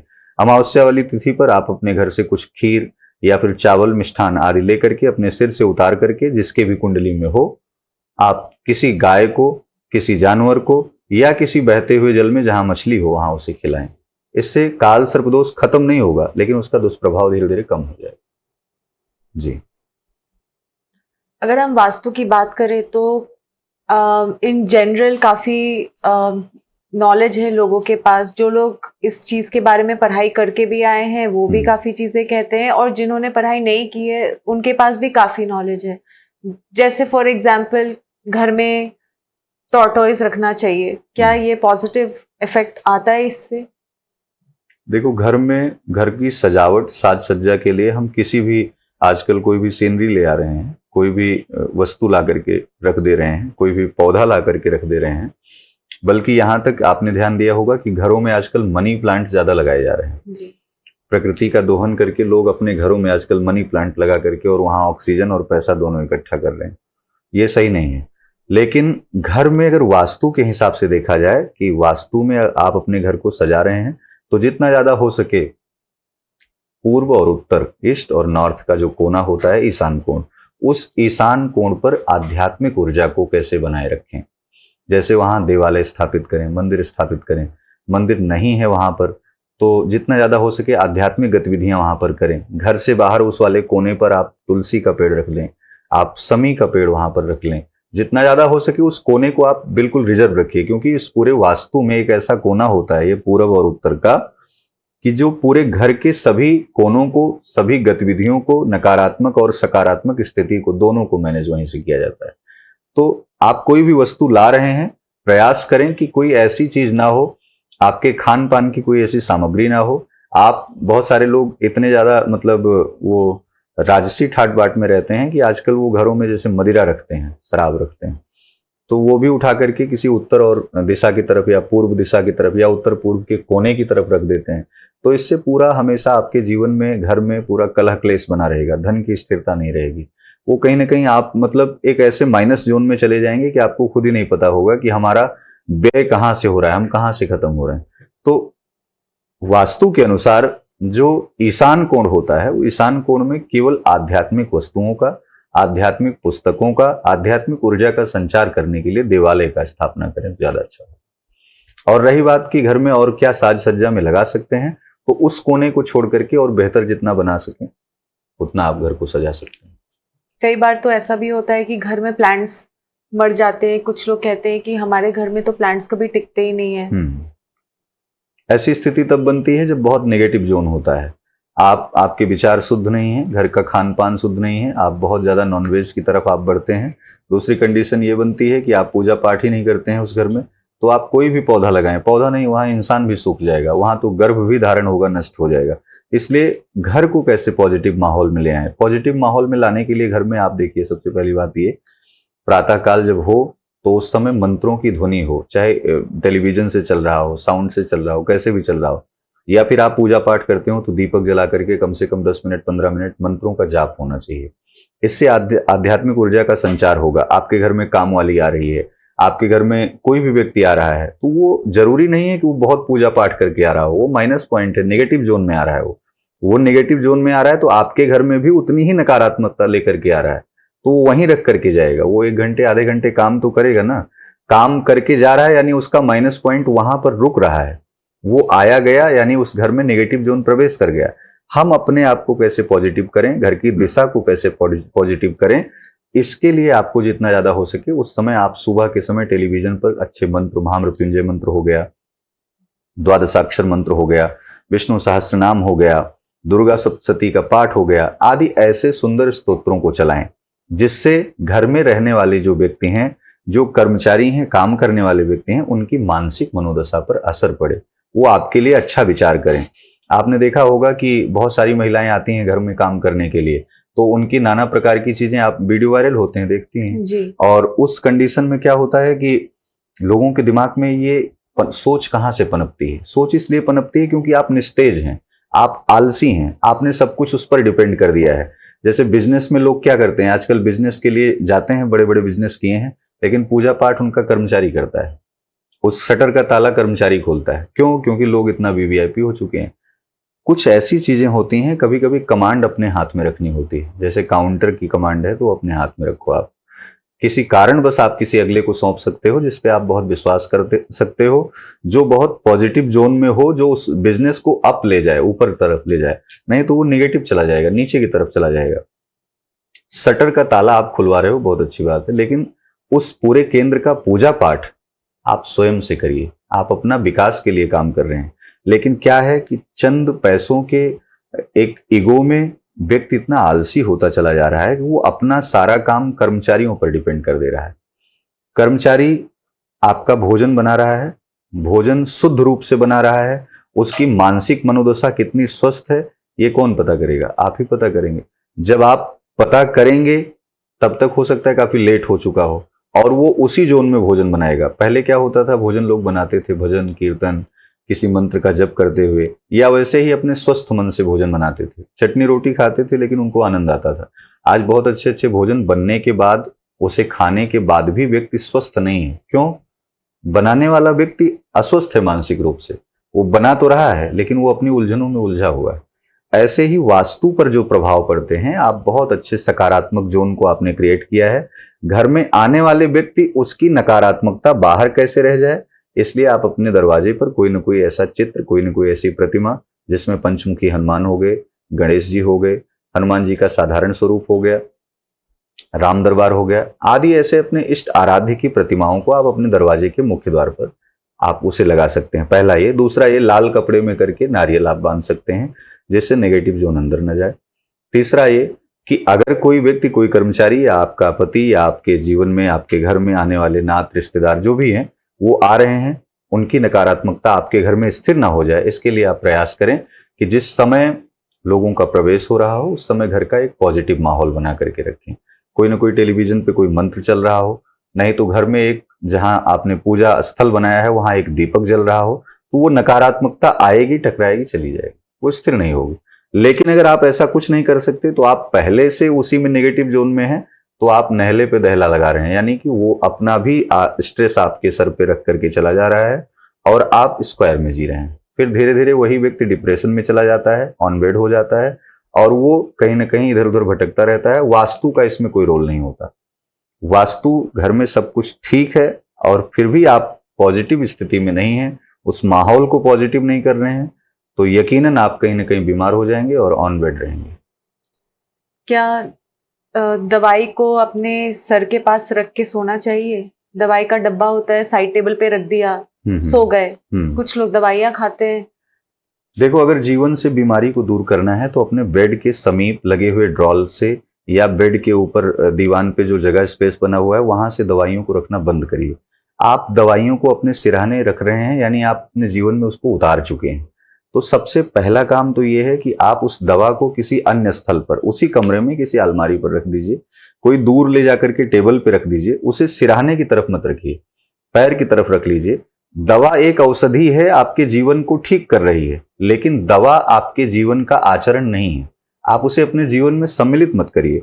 अगर उसे आप अपने सिरहाने रख रहे हैं तो उस दवा से आपका पिंड बिल्कुल नहीं छूटेगा।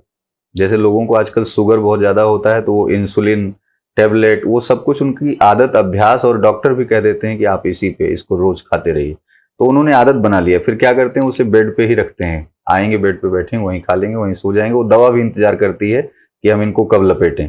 तो दवा, आप दवा को नहीं लपेट रहे हैं, दवा आपको लपेट रही है। धीरे धीरे करके आप विश्राम स्थिति में चले जाते हैं। इसलिए दवाइयों को जितना ज्यादा हो सके दवाइयों से ज्यादा दूर जाएं। आयुर्वेद को अपने जीवन में उतारें। पहले की ऋषि परंपराएं इतनी सारी रखी हुई हैं, शास्त्रों में दिया गया है, आप उसे अपने जीवन में उतारें। योगा करें, प्राणायाम करें जितना ज्यादा हो सके, मेडिटेशन करें, और इसके साथ साथ जितना हो सके आध्यात्मिक रहें, पूजा पाठ करें। इससे क्या होगा, दवाइयों से मुक्ति मिल जाएगी। लेकिन दवाइयां सिरहाने रख करके ना सोएं। सबसे आम गलती क्या करते हैं वास्तु के पॉइंट ऑफ व्यू से लोग आज के डेट में? उन्हें पता ही नहीं है कि हम ये कर रहे हैं और इससे इनको नेगेटिव इफेक्ट होने वाला है, और ये बहुत कॉमन है। प्रातः काल से शुरुआत ले लीजिए। जैसे घर की साफ सफाई हो गई, झाड़ू में लक्ष्मी का वास होता है, और दीपावली पर धन त्रयोदशी से लेकर के दीपावली तक झाड़ू का पूजन होता है। लोग आजकल क्या करते हैं कि झाड़ू लगाने के बाद उसे एक ऐसे स्थान पर रखते हैं जहां पैर भी लगता है, या फिर झाड़ू को खड़ा करके रख दिए। पहला और यहीं से माइनस पॉइंट शुरू से प्रातः काल से शुरू होता है वास्तु में, कि उस झाड़ू को आप खड़ा करके मत रखिए, ऐसी जगह पर रखिए जहां वो सुरक्षित रहे। सुरक्षित इन द सेंस पैर न लगे, साफ सुथरी जगह रहे। दूसरा ये, घर के मुख्य दरवाजे से आप एंट्री कर रहे हैं, वहीं चप्पल जूते का आपने रैक बना रखा है। आप कहां से लौट करके आ रहे हैं और कितनी नेगेटिविटी लेकर के आ रहे हैं, वो सारी चीजें आपके उसी दरवाजे पर रखी जा रही हैं। तीसरा ये कि आप अपने घर का पूरा कूड़ा कचरा लेकर के डस्टबिन वहीं बना दिए, वहीं रख दिए मुख्य द्वार पे। तीसरी परिस्थितियां, सब कुछ पॉजिटिव है लेकिन सारी नकारात्मकता, उस नेगेटिव एनर्जी वहां से उत्पन्न हो रही है। ये कुछ ऐसे माइनस पॉइंट हैं जो व्यक्ति के जीवन में विवादों को प्रतिदिन जन्म देते हैं, प्रतिक्षण जन्म देते हैं। इससे बचने के लिए क्या करना चाहिए, निकास द्वार जो है, आवागमन का द्वार बड़ा स्वच्छ रखना चाहिए। एक पावदान वहां जरूर हमेशा पड़ा हो, लाल कलर का होना चाहिए। आपके घर पे सदैव एक नारियल बंधा होना चाहिए मुख्य दरवाजे पर कि नेगेटिव जोन अंदर ना जाए। सबसे महत्वपूर्ण विषय यह है कि प्रतिदिन सरसों के तेल का दीपक दरवाजे के दाहिने साइड, अगर आप निकल रहे हैं तो बाएं पड़ेगा, एंट्री कर रहे हैं तो दाहिने साइड, एक सरसों के तेल का दीपक अगर आप जलाते हैं प्रतिदिन सायंकालीन बेला में, तो वास्तु पे कोई भी दुष्प्रभाव पड़ रहा हो तो वो सकारात्मक स्थिति में बदल जाता है। तो छोटी छोटी चीजें हैं जिनको जीवन में धारण करना चाहिए। दूसरा, ये कभी कभी आपने ध्यान दिया होगा कि वास्तु के अनुसार सब कुछ अच्छा है, घड़ी आपकी चल रही है और बंद है, वो मतलब उसमें सेल खत्म है। अब वो पिछले 2-4 दिन, 10 दिन या महीनों भर से ऐसी ही घड़ी बंद रखी हुई है, तो वो भी आपके जीवन पर एक सकारात्मक स्थिति को बाधित करती है। मतलब काम कर रहे हैं, रुक जाएगा, ब्रेक लगना शुरू हो जाएगा। जैसे किचन में है, कोई टोटी है खुली हुई है या उसका पानी बार बार टपक रहा है, वो बार बार क्रम उसका बना हुआ है और उस पर आप ध्यान नहीं दे रहे हैं, तो उससे चंद्रमा खराब है, यानी स्त्री की तबीयत और उस घर में कलह, ये दोनों बनी रहेगी।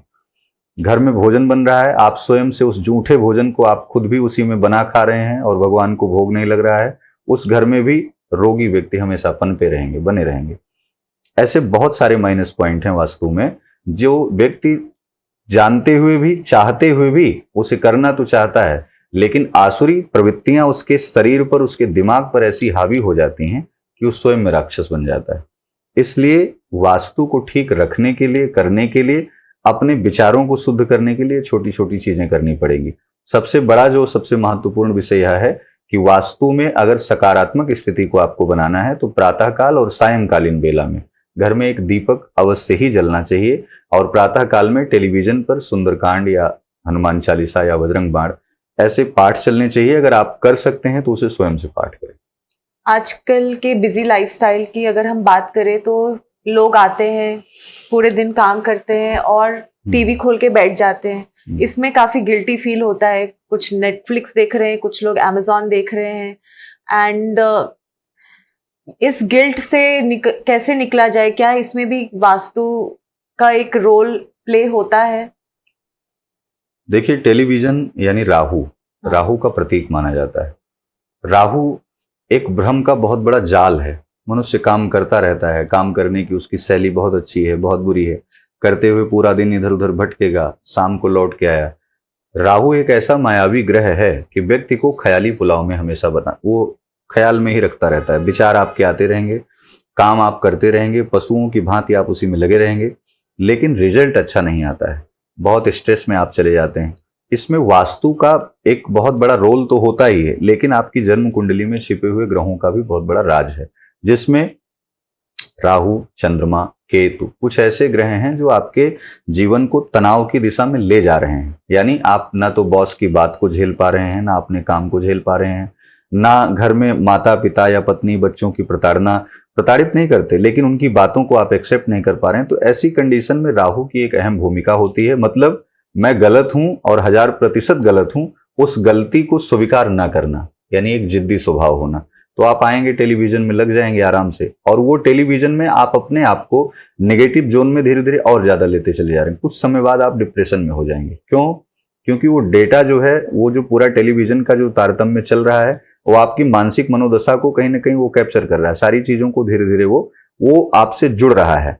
उस टेलीविजन में जो चीजें चल रही हैं, कोई मूवी चल रही है, कुछ भी चल रहा है, तो वो आपके जीवन पर, आपकी लाइफ स्टाइल पर, आपकी सोच पर बहुत सकारात्मक प्रभाव नहीं डालेगा, वो भी आपको नेगेटिव जोन में ही ले जाएगा।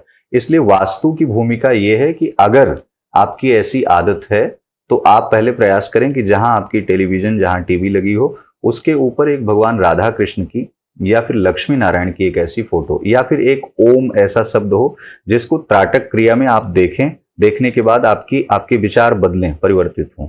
या फिर ऐसा हो कि जहां आप बैठ रहे हो वहां एक पीला बल्ब हो, और यदि ऐसी स्थिति बन रही है, ऐसा कुछ भी नहीं है, तो आप एक कांच के जो है पात्र में सुंदर तरीके से सेंधा नमक रखें। सेंधा नमक रखने से आपकी ये नास्तिकता, आपके नास्तिक विचार, बहुत ज्यादा टेलीविजन, टेलीफोन और फोन में, सोशल मीडिया में आप बहुत ज्यादा लगे रहते हैं, तो इससे धीरे धीरे तनाव से मुक्ति मिल जाएगी। आप रिलैक्स हो जाएंगे, आप अपने घर पे ध्यान देने लगेंगे, आपके परिवार में शांति आ जाएगी। और ये सब करने के लिए एक सबसे उचित जो कार्य है वो ये है कि काले कपड़े पहनने से बचें। दूसरा ये कि जितना हो सके रुद्राक्ष की माला को धारण करें, और मंदिर में आवागमन बना करके रखें। आप जैसे ऑफिस जा रहे हैं तो आपको पता है मुझे सैलरी मिलेगी, तो ऐसे ही पशुओं को भी पता होता है कि मुझे भोजन भोजनालय में मिलेगा, गौशाला में मिलेगा। तो ये तो आपको मालूम है पेट भरने के लिए कि हमको वहां से प्राप्त हो रहा है, लेकिन आपको यह भी पता होना चाहिए कि शरीर की, मन की, आत्मा की शुद्धि कहाँ से होगी? आध्यात्मिक से होगी। आपको किसी न किसी मंत्रों का जप करना चाहिए, इससे आपके विचार शुद्ध होंगे। आप टेलीविजन से जुड़े रहेंगे तो वो चीजें आप पर हावी नहीं होंगी, आप केवल एंजॉय करेंगे। आप ऐसी चीजों को देखेंगे जिससे आप खुश हो सकते हैं, परिवार खुश हो सकता है। तो ऐसी लत लगना बेकार है, और ये राहु के कारण से होता है। वास्तु में बहुत नेगेटिव जोन है, तब भी ऐसा होता है कि मनुष्य अपनी चीजों को नजरअंदाज करके वो टीवी में लग जाता है। क्या हम 2 लड्डू गोपाल के स्वरूप को रख सकते हैं अपने घर में? बिल्कुल नहीं रख सकते हैं। अगर घर में लड्डू गोपाल की प्रतिमा 2, 3 या फिर कई संख्या में है तो आप किसी मंदिर में ले जाकर के रखें। मंदिर एक देवालय होता है और वो पर्टिकुलर सिर्फ भगवान के लिए ही बनाया जाता है। इंसानों के द्वारा जो उसका मकान बनाया गया है, वहां एक छोटे मंदिर का जो निर्माण होता है उसमें एक ही प्रतिमा को रखनी चाहिए। यानी भगवान की प्रतिमा है, उस गर्भगृह में, उस मंदिर में एक प्रतिमा हो लड्डू गोपाल की, कोई भी देवी देवता हो। जैसे आजकल लोग भगवान गणेश की कई सारी प्रतिमाएं रखते हैं, कोई चांदी की रख लिए, मिट्टी की रख लिए, गिफ्टेड प्रतिमाएं ला करके रख लिए। तो आपको गिफ्ट मिल रही है तो आप अगले को गिफ्ट दे दीजिए, उसे साज सज्जा में आप लगा लीजिए। पूजन के स्थान पर अगर आप रख रहे हैं तो एक प्रतिमा रखिए। अन्य एक ही देवता की अलग अलग प्रतिमाएं अगर अलग अलग स्वरूपों में रख रहे हैं आप, तो विवादों का कारक बनता है। इसलिए लड्डू गोपाल की एक प्रतिमा, राधा रानी की एक प्रतिमा, या फिर अन्य देवी देवताओं की एक एक प्रतिमा रखेंगे तो ज्यादा अच्छा होगा। अच्छा, प्रतिमाएं 12 अंगुल से बड़ी नहीं होनी चाहिए। यदि इससे बड़ी प्रतिमा अगर आप रख रहे हैं, यानी मूर्ति रख रहे हैं, तो वो कहीं ना कहीं वो भी विवादों का ही कारक बनती है। लेकिन आजकल लोग एक घर की साज सज्जा में और दिखावे के चक्कर में बड़ी बड़ी मूर्तियों को, बड़ी मूर्ति अगर आपको रखना है तो अपने घर से बाहर एक सुंदर सा मंदिर आप स्थापित करें, उस मंदिर में ले जाकर के बड़ी मूर्तियों को स्थापित करेंगे तो ज्यादा अच्छा होगा। इसीलिए मंदिरों का निर्माण किया जाता है कि वहां बड़ी मूर्तियों का रख रखाव हो सके। उसके लिए एक अलग सा देवालय बनाया जाए और वहां एक ब्राह्मण पुजारी या फिर आप स्वयं अपने आप से ही पूजा पाठ करते रहें। घरों में बड़ी मूर्तियों का बिल्कुल भी आवागमन बहुत नहीं रखना चाहिए। जितना ज्यादा हो सके किसी एक देवी देवता की जो प्रतिमा है, अगर 2-4 हैं तो उसे 2-3 किसी और को गिफ्ट कर दें, किसी मंदिर में दान कर दें। एक ही रखें, उचित होगा। जो मंदिर में होना चाहिए, घर में एज अ डिजाइन यूज नहीं करना चाहिए, क्योंकि लोग करते हैं हमारे भारत में। देखिए, घर भी एक मंदिर है और घर में सकारात्मकता बनी रहे इसके लिए व्यक्ति अपने विचारों को रखता है। लेकिन घर में रह करके और वो द्वंद्व करे, उसकी जो है मनोदशा अच्छी ना हो, तो ये बेहतर नहीं है। अगर घर में मंदिर का जो डिजाइन है, वो डिजाइन अगर छत के ऊपर बनाया जा रहा है तब गलत है। अंदर में अगर आप कोई ऐसी डिजाइन का निर्माण करते हैं तो कोई बुराई नहीं है, उसे आप कर सकते हैं। लेकिन एक उचित स्थान पर जहां देवालय स्थापित हो, यदि वहीं बनाया जाए तो ज्यादा अच्छा है। यदि आप अपने बेडरूम में ऐसा बनाते हैं तो गलत। क्या हमें घर में शिवलिंग रखना चाहिए? भगवान शिव सदैव कैलाश पर निवास करते हैं, शीतलता उनकी प्रथम प्राथमिकता है। प्रयास करो घर में अगर शिवलिंग है तो नर्मदेश्वर रखिए, नर्मदेश्वर रखिए, जिस पर जल की धारा निरंतर चल रही हो या बूंद बूंद जल गिर रहा हो। लेकिन बहुत बड़ा शिवलिंग ना हो। शिवलिंग का आकार यहाँ तक बताया गया है 1 अंगूठे बराबर रखना चाहिए, इससे ज्यादा बड़ा नहीं होना चाहिए। लेकिन आजकल लोग रख लेते हैं, उसका दुष्प्रभाव भी पड़ता है। यदि शिवलिंग घर में ज्यादा अधिक बड़ा रख रहे हैं तो आप देवालय में रखें, घर में उसको मंदिर बना करके न रखें। कुछ लोग 7 घोड़े के फ्रेम को लगाते हैं अपने घरों में, अपने ऑफिसेज में। क्या इससे फायदा होता है? या कभी एक घोड़ा हो, वो भी दौड़ रहा है, 3 घोड़े दौड़ रहे हैं। भगवान सूर्य की किरणें हैं, किरणों के अनुसार भगवान सूर्य का जो रथ है उस घोड़े से संबंधित उसको बताया जाता है कि भगवान सूर्य के रथों के अनुसार, जैसे भगवान सूर्य का रथ चलता था वैसे घोड़े चल रहे हो। घोड़े नीला जो है नीले फ्रेम में हो, उसका बैकग्राउंड नीले में होना चाहिए। और घोड़ा यदि 7 रहे तो ज्यादा उचित होता है। और 7 की अलग अलग परिभाषाएं हैं जो बताई गई हैं शास्त्रों के अंतर्गत। घोड़ा बाहर की तरफ न दौड़ रहा हो। प्रतिमा आप ऐसी जगह पर लगाएं कि अगर वो घोड़ा बाहर की तरफ दौड़ रहा है तो यानी आपके कार्य करने की शैली जो रहेगी वो गति तो होगी, लेकिन आपके घर में स्थिरता नहीं रहेगी। ना आप स्वयं रुक पाएंगे ना धन रुक पाएगा। इसलिए हमेशा घोड़े की तस्वीर अगर आपको लगानी है तो आप अपने हॉल में लगाएं और ऐसी जगह लगाएं कि घोड़ा अंदर की तरफ दौड़ रहा हो, उसके दौड़ने की जो गति हो वो अंदर की तरफ हो, उस तरफ मुंह होना चाहिए। इसलिए उसकी दिशा नियुक्त है, पूर्व है, उत्तर है और पश्चिम है। इन दिशाओं में अगर घोड़ों की तस्वीर लगाई जा रही है और 7 क्रम बने हुए हैं तो उस घर में पॉजिटिविटी बनी रहती है। आय और जो व्यय का क्रम है उसमें आय का क्रम अधिक रहता है और व्यय का क्रम कम हो जाता है। तो घोड़ों की तस्वीर लगाने से वास्तव में कहीं ना कहीं आपके जीवन पर एक सकारात्मक प्रभाव पड़ सकता है। वस्तुतः उसे पूर्व दिशा में लगाएंगे तो स्वास्थ्य अच्छा रहेगा, पश्चिम दिशा में लगाएंगे धन का आवागमन बना रहेगा, उत्तर दिशा में लगाएंगे वहां की पॉजिटिविटी आपके लिए अच्छी होगी, बिजनेस व्यापार में उन्नति होगी, नौकरी के लिए आप हमेशा बहुत अच्छे शीर्ष नेतृत्व पे जाएंगे। दक्षिण दिशा कहीं ना कहीं एक ऐसी स्थिति उत्पन्न करता है, कभी कभी रोगों की उत्पत्ति करा देता है, और ये दक्षिण दिशा में ही ऐसा लग रहा है तो आप दक्षिण का कोई कोना ले लीजिए, आप कोने की तरफ लगा सकते हैं। जून के महीने में कौन से ग्रहों का परिवर्तन हो रहा है और कौन सी राशियों को सावधान रहना चाहिए और कौन सी राशियों के लिए जून महीना अच्छा रहेगा? 27 मई को शनि जयंती आ रही है और शनि भगवान का जन्मोत्सव मनाया जा रहा है। 27 मई को शनि के जन्मोत्सव मनाने के पश्चात जून का जो महीना होगा वो सबसे ज्यादा टास्क है हर एक 12 राशियों वालों के लिए। विशेष रूप से क्या करना चाहिए, शनि ये चाहते हैं कि जितना ज्यादा हो सके एक अच्छे कर्म के अच्छे रास्ते पर चल करके व्यक्ति धन का आवागमन बनाए। तो ऐसे में 12 राशियों के जातकों को खास करके शनि अभी मीन राशि में है, तो मीन राशि के जातकों को शारीरिक रूप से कोई पीड़ा ना हो, वाहन नियंत्रित होकर के चलाना चाहिए, विवादों से बचना चाहिए, कोई राजस्व विवाद आपके जीवन में ना आए, यानी शासन प्रशासन कोर्ट कचहरी आदि विवाद आपके जीवन में ना आए, इसके लिए आपको बचना चाहिए। अभी सिंह राशि पर ढैया प्रारंभ हुई है, तो सिंह राशि पर ढैया के प्रारंभ होने से शारीरिक पीड़ा वहां भी प्राप्त हो सकती है। इसलिए सिंह राशि और मीन राशि इन दोनों के लिए ज्यादा टास्क रहेगा, ज्यादा कठिन होगा। आपको जरूर थोड़ा बच करके चलना चाहिए। करना यह होगा कि हनुमान जी का जितना ज्यादा हो सके पाठ करें, सुंदरकांड का, हनुमान चालीसा का, बजरंग बाण का, पीपल के पेड़ की परिक्रमा कर सकते हैं, इससे भी आप बच सकते हैं। शनि की 7.5 और ढैया ये दोनों आपके जीवन में दुष्प्रभाव ला सकती है, ला भी रही होगी, ला चुकी होगी और आगे ले आ सकती है। तो इसलिए इन चीजों से भी आप बचने के लिए, क्योंकि 27 को जब शनि जन्मोत्सव मनाया जाएगा और शुक्र ग्रह 31 मई को परिवर्तन कर रहे हैं, तो 31 मई को शुक्र परिवर्तन, शुक्र लग्जरी चीजों के मालिक बताए जाते हैं और शनि आपके कर्म, आपकी कर्मठता, आपके पद के लिए, नौकरी के लिए, प्रमोशन के लिए, बिजनेस के लिए, ये सारी जगह शनि की बहुत बड़ी भूमिका है। तो इन तमाम चीजों से आप कैसे उबर पाएंगे, आपके ऊपर कोई दुष्प्रभाव ना पड़े, इसके लिए आपको सीधा और सिंपल सा एक सटीक उपाय ये करना चाहिए कि जितना ज्यादा हो सके हनुमान जी की उपासना करें, हनुमान जी के मंदिर में जाएं, दर्शन करें, साथ ही साथ शनि चालीसा, शनि स्तोत्र का पाठ करें। अब अन्य के जो ग्रह हैं, यानी कि शनि का आपको मैंने बता दिया और शुक्र का बता दिया। शुक्र का परिवर्तन 31 मई को होगा, यानी जून का महीना आप 12 राशियों वालों के लिए ज्यादा अच्छा होगा, जिसमें 3 ऐसी राशियां हैं, मिथुन, मेष और कर्क। इन 3 राशियों के लिए, प्रॉपर्टी के लिए, वाहन के लिए ये ज्यादा लाभप्रद है। कोई नया डील, कोई नई बिजनेस या फिर नई यात्रा आप प्रारंभ कर सकते हैं, जिससे आपको लाभ होगा। साथ ही साथ अन्य की जो राशियां हैं, अन्य की राशियों में जो शुक्र की भूमिका बताई जा रही है वो स्वास्थ्य के लिहाज से बहुत बेहतर नहीं बताई जा रही, 3 राशियों के लिए ज्यादा अच्छा है।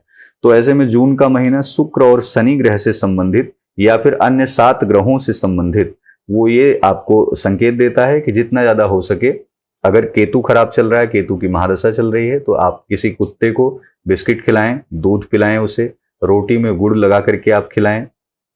आपका बुध खराब है, बिजनेस बहुत ज्यादा आपका लॉस में जा रहा है, डील कंफर्म नहीं हो पा रही है, बार बार मीटिंग आपकी कैंसिल हो जा रही है, तो जितना ज्यादा हो सके गौशाला में हरा चारा ले जाकर के आप खिलाएं। साथ ही साथ बुध को प्रबल करने के लिए और बुध की स्थिति को मजबूत करने के लिए, आपके बिजनेस में बार बार लॉस ना हो, इसके लिए बुधवार के दिन या फिर चतुर्थी तिथि को भगवान गणेश के मंदिर में जाकर के सफेद दुर्वा, या सफेद दुर्वा नहीं मिल रही है तो लाल धागे में हरी दुर्वा की माला आप चढ़ाएं।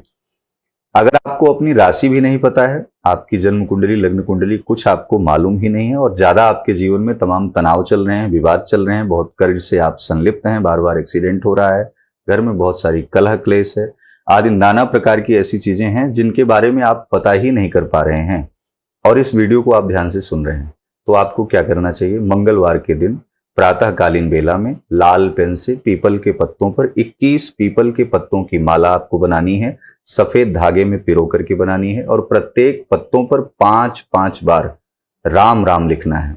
जय श्री राम लिख सकते हैं तो और अच्छा है, यदि राम राम लिख सकते हैं तो और अच्छा है। 5 बार आपको लिखना है। प्रत्येक 21 पत्तों पर लिखने के पश्चात सीधे साइड में आपको लिखना है। ले जा करके हनुमान चालीसा का पाठ करते हुए हनुमान जी के मंदिर में किसी ब्राह्मण पुजारी आचार्य को दे दें या अपने हाथ से ही पहना दें और तत्पश्चात वहां 10 रुपए का छोटा सा कुछ प्रसाद लगाने के बाद बाहर उसे वितरित कर दें। ऐसा करने से कर्ज से, कंगाली से, रोग से और तमाम प्रकार की व्याधियों से आप बच सकते हैं। आपके जीवन में एक अद्भुत चमत्कार हो सकता है। आने वाले महीने आपके लिए जो अच्छे नहीं साबित होने वाले हैं वो भी अच्छा साबित होगा। आचार्य जी, बहुत अच्छा लगा आज आप हमारे शो पे आए और आपने जिस तरीके से हमें इंसाइट्स दी है, जिन तरीके की बातें करी है, आई एम श्योर हमारे व्यूअर्स को भी काफी अच्छा लगेगा। बिल्कुल, यदि अगर कोई बात नहीं समझ में आती है, कोई प्रश्न उनके मन में आता भी है तो वो कमेंट बॉक्स में कमेंट करके पूछ भी सकते हैं और साथ ही साथ चैनल के साथ जुड़े रह सकते हैं। आगे और अन्य भी जानकारियां हम लोग साझा करेंगे। Thank you so much.